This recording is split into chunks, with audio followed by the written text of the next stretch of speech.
Here are 6 ways to improve your aim, presented by Fortnite Master.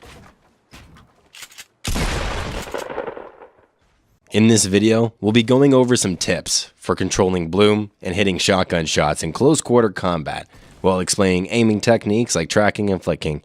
Before we delve into things like bloom, close quarter combat, and aiming techniques, it's important to know the 2 different types of weapon mechanics in Fortnite: hit scan and projectile based. Other than snipers and explosives, every weapon in Fortnite uses hit scan mechanics. Hit scan means the bullets don't have any travel time. As soon as you click, the bullet will immediately hit the target in your crosshair, regardless of distance, so long as the shot is accurate. Snipers are a little different in the sense that they shoot physical projectiles. This means you have to take into account travel time and bullet drop. Check out our sniper guide for specific tips on dealing with these mechanics. The number 1 mistake every single shooter newbie makes is that they fire before they aim. All too often, you will see players start spraying the second they see someone on their screen, and they miss all of their bullets because they lost focus on aiming. Force yourself to aim before you shoot. It sounds cheesy, but actively remembering to move your crosshair on top of your target before clicking will go a very long way in increasing the amount of shots you hit. Now, let's take a look at the bloom mechanic, which affects weapons like assault rifles, SMGs, pistols, LMGs, miniguns, and hunting rifles. Bloom causes bullets to fly in a randomly generated spread within your crosshair. Certain weapons like the thermal assault rifle and the scoped assault rifle are unaffected by bloom.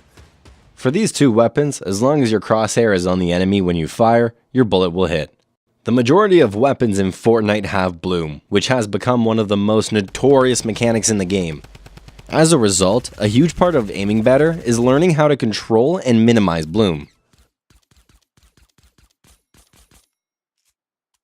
Minimizing bloom is all about controlling your crosshair size. The smaller the crosshair, the smaller the potential area for bullet spread. Spraying non-stop will increase the size of your crosshair a lot more than a controlled tap firing. Crouching and staying still will noticeably reduce your crosshair size, minimizing bloom the most, while standing and running will make your crosshair much larger, giving your bullets a huge area to randomly spread throughout. First shot accuracy is the go-to option to help counteract bloom. If you wait for a second when aiming down sights with pistols, ARs, or LMGs, your first shot becomes 100% accurate. The downside is that the 100% accuracy only counts for the first shot unless you wait for it to reset, and waiting for it to reset isn't always viable if you're in a fight with enemies. Another great option, which is just a step down from first shot accuracy, is controlled fire. This is the middle ground between first shot accuracy and a full-on spray, and it's useful in a lot of situations. Typically, controlled fire is the most useful at mid-range. Sometimes the best option is just to hold down the trigger and spray to your heart's content. If the enemy is close enough, the extra damage output of a full spray can be very worth it. Tracking is an aiming technique that refers to keeping your crosshairs on a moving target. It's a huge part of aiming with weapons like ARs and SMGs. Being able to accurately track enemies with your crosshairs will drastically increase the amount of shots you hit. When tracking an opponent, really focus on trying to keep your crosshair centered on the enemy at all times. It's easy to get distracted by any number of things while fighting, so try to maintain as much focus as possible on crosshair placement. On PC, lowering your sensitivity can help a ton with successfully tracking moving opponents. A cool way to practice this is in playground with some bouncers and an ATK.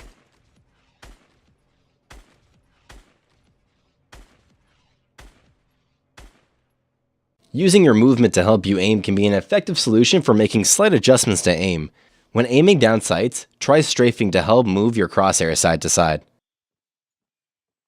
When you're running around corners and fighting in close quarters, it's helpful to keep your crosshairs at eye level. This way, if you run into an opponent or hear one coming your way, you will be ready to shoot them in the head immediately. Another tip is to line up your crosshair as best as possible when behind cover. That way, when you peek, your crosshair is already on them or very close. Hitting close range shotgun shots is a challenge because it can be hard to track your opponent and hit your shots when you're both running, jumping, and building. There are a couple of ways to help aim in close quarter shotgun battles, namely using movement to help aim and working on flick shots. When jumping through the air, it can be awkward adjusting your aim vertically, so try relying more on your movement and wait until your crosshair drops onto the opponent. Sometimes quick flicks are your only opportunity to hit good players who rarely leave themselves vulnerable to shots.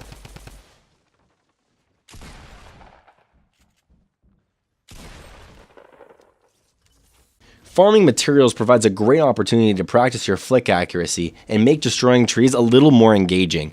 Pick a spot to hold your crosshair and flick to the circle right when your pickaxe is about to hit every time. If you're really serious about improving your aim, there are games that can help you train in a controlled environment.